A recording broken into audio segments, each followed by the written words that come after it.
존경하는 50만 포항시민 여러분, 안녕하십니까? 포항시 나성구구 신강 청하송라 기계죽장 기북면에 지역구를 둔 김상백 의원입니다. 먼저 본 의원에게 5분 자유 발언의 기회를 주신 존경하는 김윤환 의장님, 이재진 부의장님, 선배 동료 의원 여러분께 감사의 말씀을 드립니다. 또한 창의적 융합과 혁신으로 세계로 도약하는 포항을 만들기 위해 최선을 다하고 계신 이강덕 시장님 이하 2,300여 공직자 여러분의 노고에도 감사의 말씀을 드립니다. 오늘 본 의원은 이상기후 현상으로 인하여 농업재해 발생 시 실효적 대책 방안 마련과 농업재해 보상제도의 개선 필요성에 대해 말씀드리고자 이 자리에 섰습니다. 올해 가을 포항을 비롯한 전국의 전력은 풍년의 기쁨 대신 걱정과 한숨으로 가득했습니다.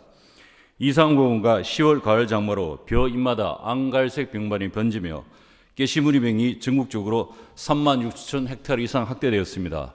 우리 포항에서도 전체 면적의 80% 이상 발생하는 등 피해가 심각하였습니다. 이 병에는 단순한 생육장애가 아니라 벼의 등숙기에 곰팡이 감염이 발생하여 수확량과 품질을 동시에 떨어뜨리는 대표적인 기후변화형 병해입니다. 즉, 깨시무늬병은 단순한 병해가 아닌 기후변화로 누적된 구조적 문제이며 벼뿐만이 아니라 밭작물 전반이 영향을 받고 있어 이에 대한 대응 체계를 마련해야 합니다. 농림축산식품부는 10월 14일 1월 공식적으로 농업재해로 인정하고 농약대와 대파대, 생계지원금 등 지원을 약속했습니다.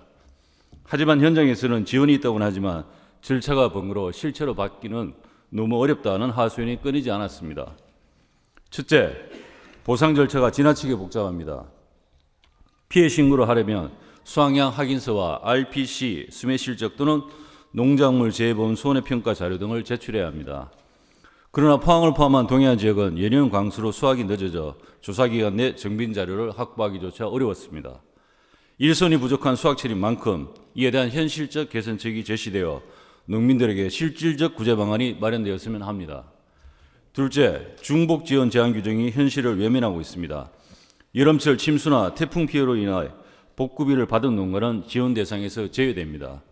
하지만 여름철 폭우로 인한 침수 피해와 가을철 고온 다습한 환경에서 발생한 병에는 원인도 시기도 명백히 다른 만큼 독립적인 재해로 보고 각각 지원을 하는 것이 현실에 부합한다 생각됩니다. 그럼에도 불구하고 한 작기당 1회 지원 원칙이라는 행정 논리에 묶여 농민들은 두 번의 피해를 겪고도 한 번의 지원만 받고 있는 실정입니다. 셋째, 행정 대응의 속도와 방식이 여전히 현장과 동떨어져 있습니다. 농림축산식품부에서는 현장의 상황을 외면한 채 행정 편의적 방식으로 형식적인 피해 사진 제출을 요구하면서 오히려 현장 조사가 지연되었고 사후 약 방문식의 미흡한 대응이란 비난이 많았습니다.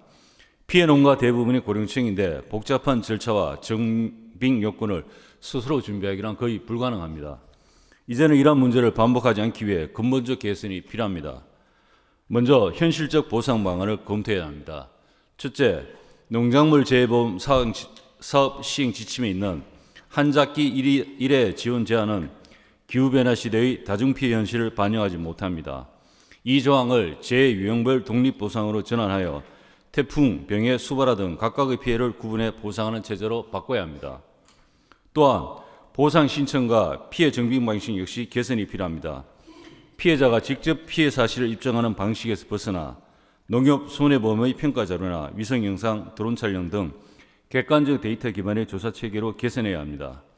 아울러 피해 농민들이 최대한 보상을 받을 수 있도록 보상 신청 절차 또한 간소화되어야 합니다. 둘째로 정부의 보상 방식에도 변화가 필요합니다. 현금 보조 중식의 일시적 지원을 넘어 병해 예방을 위한 기술적 지원과 방제비 보조, 피해의 전량 수매 같은 실질적 구제책이 함께 마련되어야 합니다. 셋째, 지자체 역할도 강화될 필요가 있습니다. 농림축산식품부의 정책에 지역 현실이 제대로 반영되도록 기상 상황과 생육 동향 등을 면밀히 모니터링하고 필요시에는 자체 예비비를 활용한 긴급 사업도 추진해야 합니다. 또한 기후변화에 대비한 병해 예측 시스템과 방제 협의체를 구축하여 병이 확산되기 전에 대응 체계를 구축해야 합니다. 존경하는 의장님, 그리고 동료 의원 여러분, 벼, 깨시무늬병, 가수의 열과 현상 등은 단순한 병해가 아니라 기후위기의 경고이며 농정 패러다임 전환 신호입니다. 농자 천하지 되어버리는 말처럼 먹거리는 곧 식량 안보와 연결되며 국민의 건강과 직결됩니다. 세계인권실현 제25조는 식량권과 건강권을 함께 규정하고 있고 우리 헌법 또한 건강권을 직간접적으로 보장하고 있습니다. 건강한 먹거리를 제공하기 위해서는 농업 환경이 견실하게 성장되어야 하며 농업재해가 발생했을 때 국가 포항시가 적극적으로 대응하여 농민들의 희망을 주는 것이 그 시작이라고 생각됩니다. 이상으로 본 의원의 5분 자유 발언을 마치겠습니다. 감사합니다.